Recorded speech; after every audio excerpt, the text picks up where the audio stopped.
Hey guys, welcome back. In this video, I'm going to show you how to get Quinx in Ghoul Re.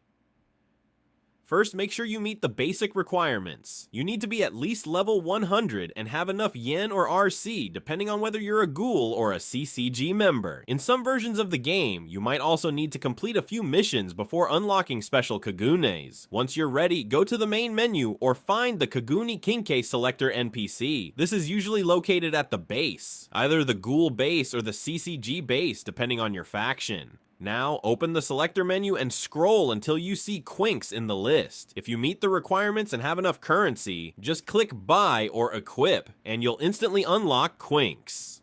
After that, you can test out your new powers. Quinx has some awesome moves, fast attacks, and great range. Perfect for PvP or grinding NPCs. And that's it. That's how you get Quinx in Ghoul Re. If this helped you, don't forget to like and subscribe for more guides. Thanks for watching.